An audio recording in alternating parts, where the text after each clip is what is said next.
Welcome to the HR Headroom Podcast, brought to you by HRCI Nigeria and powered by Certification Edge. I am your host, Osasuyi Emike, and with me today we've got Mr. Pius Osasuyi, SPHRi. Remember that, SPHRi. How are you doing today, sir? Thank you so much, Emike. I'm doing just great. Oh, it's fantastic. Thank So you. I'm very curious, and I'm sure everybody wants to know, how has life been since you got your SPHRi certification? Like life-wise, career-wise, money-wise, finances, onyeji cash. That is what we're looking for. Okay. How has it been? Okay, very, very, very good question, right? I'll say life after SPHRi, right? You said career-wise. I'll categorize it into two. You said career-wise, and you said life-wise, money-wise. money-wise. Right? So career-wise, life after SPHRi has been very, very redefining, very, very enlightening, because sometimes you just realize that you've spent 20 years doing some things over and over. You already think you are a body of knowledge, right? But when you go through some of these certified global best standard courses, right, it gets to really broaden your horizon, right? And I would say it was an eye-opener in a couple of areas, right? Especially with the evolving workspace, right? And the beauty of SPHRi, it is something that as a HR professional, you can directly apply it in whatever it is you're doing HR-wise. Either it's been talent resourcing, employee engagement, performance management, training and development. In fact, it's very encompassing. So it has indeed made me a very, very robust all-round professional. Well, that's awesome. Right? Then money-wise, right? Money-wise. Of course, now my value in the market has gone up, right? Because if you're talking to me as a consultant or even if you're trying to poach me, although I'm very loyal to my organization, very, very loyal to my organization, right? You would know already, okay, this is a globally recognized professional, right? So money-wise, you should already understand what that means. Okay. Yeah. That's fantastic to hear. So if you're willing to get upscale like Mr. Pius here and earn a little more cash, make sure to reach us at Certification Edge. Now, sir, we've got a couple questions, right?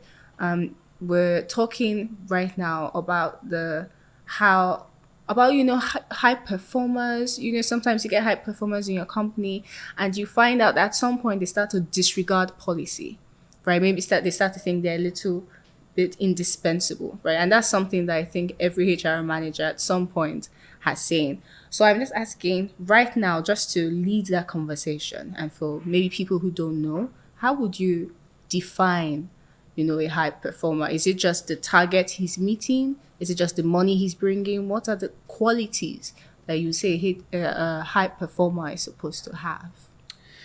So in the HR space, there's been a lot of debate about who is really a high performer. Right? And that's why there's something you call high performer and also high potential. Right? Because performance, right, from an organizational standpoint, right, is not complete until it is all encompassing. Right. And what I mean is, if John, right, is delivering on all his set targets, getting 100 over 100, right, in every performance appraisal cycle, right, but he's displaying characteristics that can actually dampen the spirit of his teammates, right, either by flouting policies and getting away with it. In that context, John is not a high performer in the real sense. He is just someone that, of course, he's hitting his targets. Competency-wise, he's great. Because when it comes to performance and you want to define a high performer in HR parlance, you're talking about three key things. Skills, behavior, right, and attitude. So in that instance I gave, if John is always hitting the metrics, right, getting 100 over 100 every performance appraisal cycle, skill-wise, John is great. But behavior-wise, in terms of how he's imbibing with what the set policies are, what set standards are, what set procedures are, right? Behavior-wise, attitude-wise, is a zero. So that is a you call that kind of an employee someone that is hitting it well performance-wise based on his job deliverables, but from an organizational standpoint, that is not really your high performer. Oh, you've mentioned something so profound right now, mentioning, a high performer has to also have his attitude right? And you also mentioned high potential. I'm very curious about that because to me, I think they were so distinct, and you could identify a high performer and you could identify a high potential person, even if he was not a high performer. But for you, those two things have to be, together, all encompassing. Exactly. They have to be together because I could be performing now as maybe a HR associate, right? In terms of maybe my job role is recruitment, right? Let me use that as an example. In terms of headhunting, recruiting, right? No matter how difficult that role is, even if you tell me go and recruit Indians or Indonesians, within 3 days I can get you the talent, right?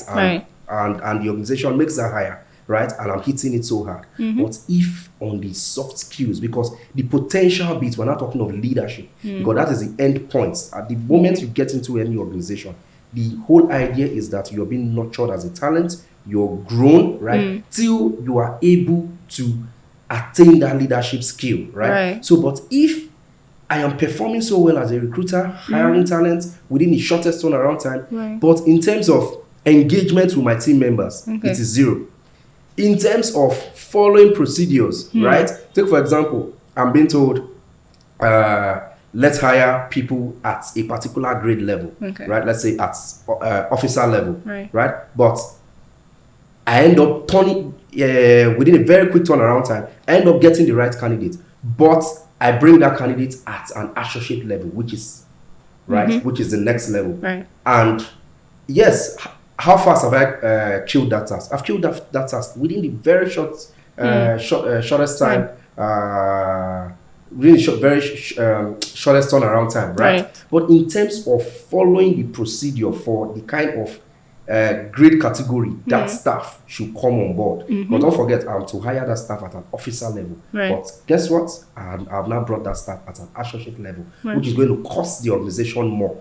You understand? So, in terms of performing that task, I have done well, right? High performer, right? But in terms of potentials, is this guy following the set down procedures? Because I've shown lack of respect for policy. I've also shown that even if maybe the policy was not clear on the grade level, I did not have that grit, right? That willpower to engage authority just to see, okay, it might be difficult to get this person at a lower level. Can we go the next level to bring this guy on board? Rather, I just jumped in and delivered on the task, regardless of what policy we flouted. Oh, that is so profound. So what I've gotten now is that if you're a high performer, right, you've got an attitude problem, you're actually harming your organization, right? And you're influencing your team members terribly. So your bad attitude is going to spill over to your team. That's the kind of environment you do not want in that space. Right. Fantastic. Okay, let's go on. This has been interesting. Let's go to the second question. So the second question now says, how can managers address the disruptions that are caused by high performers who break the rules? So you already have your high performer. You've seen that he has broken the rule already.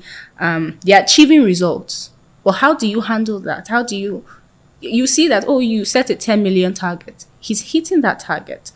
He's bringing the money, the profit to the organization. But there's, like you said, there's just going to be a side impact to the organization, what he has done. How do you handle that as a HR professional? Okay, that's a very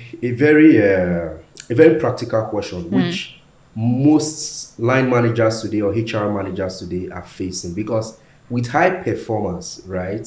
With high performers, if they are not properly brewed, right, or refined to have them sync with the organizational goals, visions, policies, procedures, the tendency of your high performers straying and doing things based on their own rules is very high. So what managers can do, both line managers and even HR managers as well, what you can do to manage this kind of situations, number one, encourage open and sincere communication as much as possible. creates that atmosphere whereby these high performers, because high performers by nature, most of them, they just want to get the task done as quickly as possible. Yes. Right?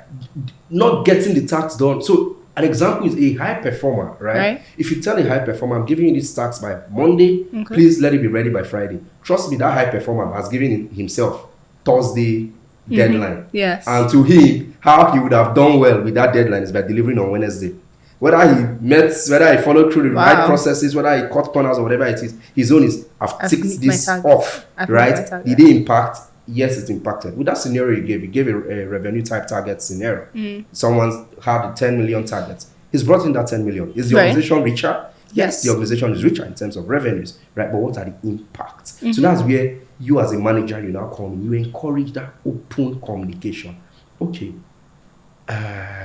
John, great stuff, you've brought in this amount, but looking at the report, I can see you jump from point A to point C. Right?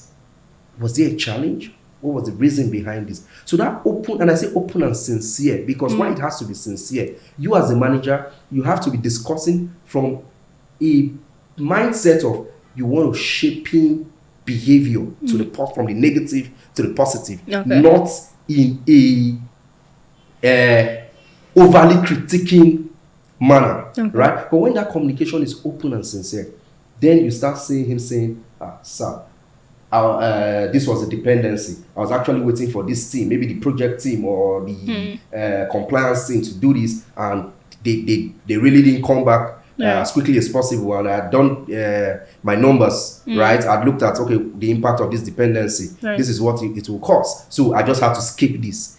You've gotten an information. As a manager, what are you supposed to do? Okay, next time, John, when this is happening, carry me along, okay? I will help you escalate to the line executive of that department or something like that. You've given him that assurance that should he encounter this again, talk to me, we'll kill it. It will not affect your deliverable, right? Beyond that, also encourage autonomy. For high performers, they don't like being overly managed, right? Being told what to do. A clear example, if I have a high performer in my team, and let's say the task comes from my executive, right? And I know, okay, this is the guy for the job. I just tell him, this is what we need to deliver. We need to deliver around this timeline. Let me have your thoughts. We can have a catch up tomorrow. They like those kind of things, right? They'll go and brainstorm on it, research on it. The next day, they are coming, you are doing more of the listening, right? What are you doing? You're encouraging them to speak, right? You're encouraging them to lead, rather. You're encouraging them to lead, right? Giving them that autonomy that, yes, there's a free will. Be creative around how you want to deliver this. Also, sometimes when you have client meetings, those your high performers, push them. You don't go. You might go there the first time, establish that connection and the rest. Let the clients know this is the man that's actually delivering on the job, right? I am so I'm super packed with some other projects, right? So subsequent meetings, this is your guy, right? They love those kind of things, and that doesn't mean you are not also monitoring to ensure that things are being done in the right way. You can never overemphasize the role of coaching and mentoring, right? Because when you map these high performers to more experienced professionals in that same space, right? There is that. So some things that your high performing staff might not easily tell you because you're the line manager, right? Because they might think you are so fixated on a deliverable that you might not be objective enough. They would freely discuss with their mentors, with their coach, right? And those mentors and the coaches, of course, these are people that would have been carefully selected. These are more or less like the organizational visionaries, the guys that drive the vision of the organization. So that tendency that these guys would be able to shaping these performers, these high performers, to see that, okay, it's not just all about you delivering, but what impact is it also having in the organization. So when you explore those things, trust me, you would actually see those changes. And I always emphasize on sincerity of everything you're doing, because you have to really leave that bias that, okay, these guys, they're always going the wrong way. It has to be, that sincerity has to be there, right? How do I, because these are great assets in the organization, because they're hitting the numbers, right? So it's now how do you support them to hone that other part of them, right? That will be in tune with the overall organizational goals, vision, and strategy. You know what I've personally picked from what you've said right now is how you have succeeded in avoiding ripple effects, in the sense of, because we're having this communication now, right? Maybe there was a team that he bypassed, like you mentioned, in delivering. And that team, maybe if you didn't have that communication strategy, that team saw that he was just, is it let go? That's the word. He was just allowed. Exactly. Imagine the drop in morale, the productivity levels that will drop in that team if they always know, oh, we are not needed here. Yeah. He can do what he wants to do. He can do whatever and right? get away with it because, of course, he's the goal-getter, right? Exactly. So that's and then it even helps okay, this person has communicated that these people were a bit too slow, and then it helps you as a HR manager find out, okay, what structures do I need to bring in to be able to make this faster for you, create that flexibility. Right. Okay. This is getting interesting. And you know what, sir? You've actually even answered my third question. Really? Because I was going to ask, how can coaching and mentorship programs help guide? I'm in the spirit. You're already in the spirit. So, okay. But just so the audience knows, the question I was going to ask is, how can coaching and mentorship programs help guide high performers who challenge the system to remain aligned with the organizational goals? And you just hit it. Thank you. That's fantastic. Thank you. So the only thing I might just want to chip in coaching and mentoring, right? I'm happy that most Nigerian organizations these days, they now imbibe coaching and mentoring schemes in the organizations, right? 10 years ago, it wasn't really, really common, right? I remember the very first time our organization had introduced this a very long time ago. In my mind, I was like, what is this one again? And you must have coaches, right? In fact, then I had people I was coaching or mentoring, and I also had a mentor myself, right? So, but over time, what I've realized, right, while that is great, it's very great for organizations to actually create that environment, right? But what I've realized over time, the longest, right,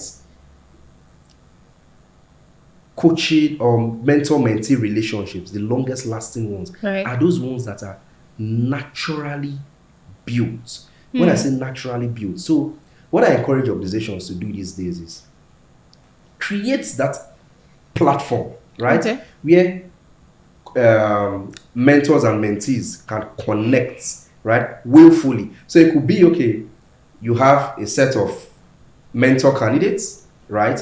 And you expose those mentor candidates with maybe a set of mentees, right? They now allow those mentees select their mentors. Right? By the time all that happens, and maybe, okay, a mentor is overloaded or whatever the case is, that can be managed. Reason why I'm saying this, you see, when a mentee chooses their mentor, right? When a mentee chooses their mentor, most times you see that zeal, that agility, right? Ensuring that the mentee, because in a mentor-mentee relationship, trust me, it always has to be mentee-led because the mentee stands to gain more. Yes, the mentor also gains, but it's what we call reverse mentoring, right? But when I'm a mentee, take for example, I remember sometime in my career, there was someone I was working with, right? I was in HR, but I identified someone that was a young chap, right? And he was already in management. Nobody told me. I walked up to him, right? Told him I admired what he does, right? That for me, what drives me is I just want to achieve a lot at my very young age, right? And I saw him as someone I could learn from. You won't believe, now we've both changed organizations maybe 3-4 times. It's never in this continent again. But we are still really, really close. I still go to him for advice, right? And guess what? He also comes to me for advice once in a while because he's a founder now, right? So he's a founder. Yeah, he's a founder. He's a founder of I wouldn't want to mention, but he's a founder of one of these highbrow fintechs that we're very proud of, right? So when those mentor-mentee relationships, when they are naturally born, right? You see that synergy between the mentor and the mentee, as against when maybe an organization just dumps a mentee on a mentor, right? But sometimes the mentor you're dumping on that mentee, right? Because I said it's really mentee-led. The mentee might not really see that person as a mentor. Right. You understand? Might not really see that person as a mentor. So sometimes it's just always very mechanical, right? But there's no hard and fast way to this, but from past experiences, I just thought to share that with that when these relationships are naturally led, right, when they are naturally forged, the probability of having that impact from that mentor-mentee relationship is really higher. You know what, Mr. Pius, at this rate, you might just be a HR sage or HR guru because you're just giving us insights. Okay, now someone is, as we say, where I come from, someone is tutoring. Okay, alright. no problem. Okay. So the fourth question I'm going to ask you is there an example that you can give of a rule-breaking performer who, maybe just significantly impacted your organization positively, negatively? Is there an example that comes to mind? Yeah, so there are several examples that I would have loved to share, but for the sake of time, I'll share just one, right? Because you said something, a rule-breaking performer, right? Because when it comes to rule-breaking, right, there are different levels, right? There's rule-breaking based on policy, right? Based on procedure, right? Based on still procedure processes, right? So the example I will share was a rule breaking from a procedural standpoint, right? So there was a time I was in this company, right? One of the payment giants in Nigeria, right? And we had a top sales guy, right? Who was a go-getter. He's this kind of a person that nothing can, as in, he would just get the job done. He would always get the job done, right? So there was this particular incident that happened, right? So I'm trying my best to put this out carefully so I don't mention the names of the entities involved, right? So there was this particular instance where our organization then, where I was, right? There was this particular instance where our organization, where I was then, and another larger entity, right? The only way we could interact was through a middleman, which is a fintech, right? But the way that relationship actually crystallizes is the fintech would submit their proposals to that other organization. So for context, so that it's clearly understood, my organization A, the bigger organization that we're supposed to interact with is organization C. But for organization A and C to meet, organization B must go and talk to organization C first, right? Gets the proposal, then now come and partner with A to deliver to C, right? So B must interact with C before A can deliver value to C, right? So this guy in my organization A now realized that there was a big opportunity, right? A value that was needed for C, to be delivered to C, right? But none of the B players had identified that value. So what he did, he circumvented the process, got a contact in A, told A that we are happy to deliver this for you. Because he became aggressive because it was a space where competitors started becoming aggressive and were already encroaching on our market space. So what he did, he went to went to C, told C, we are aware of this opportunity, right? We are happy to take this on board, and we have middle guys, the fintechs, that are ready to deliver this to you. As at the time he was having that conversation, he had not spoken to anybody in B. But guess what? He got that deal, right? Brought in a B player, right, to deliver it. How did we even know, right? Or how did his line manager even know? Because of the value of the deal, only one B player could not deliver it. It was the first time we had to get two B players to deliver on a similar project. So when conversations started happening, how come we have this from two B players? Is it that they already knew each other? Do they have an SLA? Is there a strategic partnership?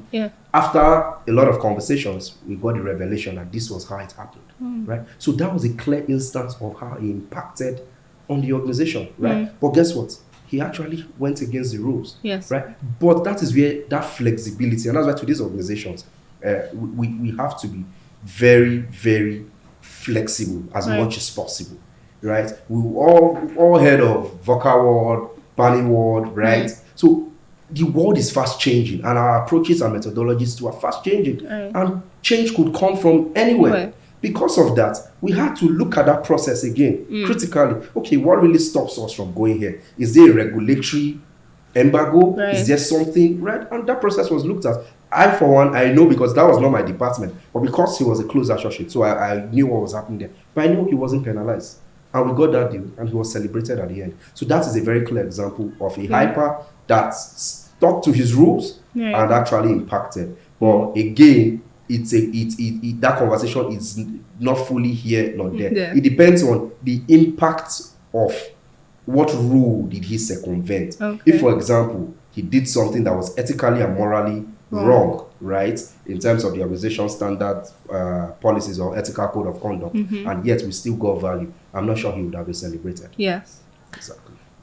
So the HR manager must be very, what's the way? He must be very sensitive to these things. He must be able to adapt. Okay, in that scenario I gave, it was even the line manager, right? But of course, as a HR manager, because such conversations, HR, they're usually called upon. Okay. Yeah. Okay, awesome. So I'm just going to ask you the very last question, right? Of course, I know that there's more to say, but time is such a constraint. Do you think, sir, that the concept of playing by your own rules, you just mentioned actually that times are changing, playing by your own rules will become more or less common in the future, especially with the introduction of the Gen Z into the workforce. What impact will that have? I'm just thinking about it, that we're having playing by your own rules. Why do we need policy? So looking into the future of work, well, I think that's what you're asking me now, right? If playing by your own rules will become more or less more, or if it will be less. From what I see, right, in today's world of work and where we are going to, I think it's going to increase, and I'll tell you why. Let me dimension my response to this. Pre-COVID, right? Organizations were heavily policy-driven, structure-driven, right? Procedure-driven, right? But COVID hits strongly. It gave employees the time to, because people started working from home, started spending more alone time. Right. Employees started rethinking their career, rethinking their life, right? To know, okay, this thing I'm actually doing, is this really what I want to do? In that same process, organizations, they suffered a big hit, right? And they started thinking of how do we survive? They even started leaning on some of the ideas of their employees, right? Some organizations that could never even keep up with salary pay and the rest of employees worked freely that period. So that's whole era, right? That COVID that hit, right? Now, actually, so post-COVID now, employees are now more psychologically aware of the impact they are making in organizations, right? And they are now more deliberate about defining the kind of work life they want. That's why you're saying Jackpa. And when I say Jackpa, not necessarily people leaving Nigeria for greener pastures. Jackpa, even within the workspace, leaving employer A to employer B, leaving employer B to employer C. Sometimes you see people leaving for same pay, but because the work environment here, right, they are fine with my terms, right? So also look, world of work now has changed. You really do not have most companies that now do full-time on-site job work style, because if you do that, you might not really be competitive enough.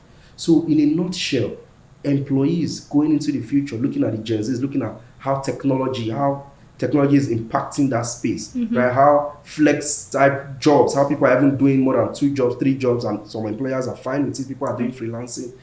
Going into the future, it would most likely increase. People will want to play by their own terms. Will there still be a place for policy? Of course, there will be a place for policy. That is where flexibility and employee experience management would now come into play.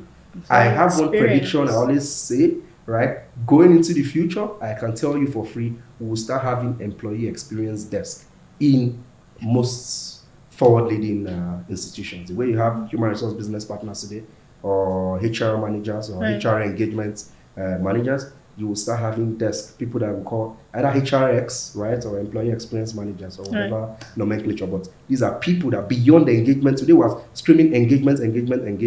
It's now going to be experience. What is the experience of my employees, right? And there is no generic way to manage this going into the future. Right. My prediction, right, based on what we are seeing, right, it has to be very personalized and individualistic if you really want to be that top employee or that top HR manager that is big on retaining your best hands. Yeah, and this is so profound because you're already predicting the future. This is what actually HR does. The HR manager personnel must be the first person in the future, seeing the future. And maybe because Gen Z, the young Gen Z, they saw the way their parents worked in what they would call toxic work environments, and they saw the impact that had in their parenting, in their mental health. They are not standing for it anymore. Well, this has been so profound, sir. And it is so wonderful to have you on the podcast with us. All right. Thank you so much, sir. Thank you so much, Amike. So this has been the HR Headroom Podcast. Make sure to keep up with us. Thank you so much, sir. Thank you. Bye-bye. All right. Bye.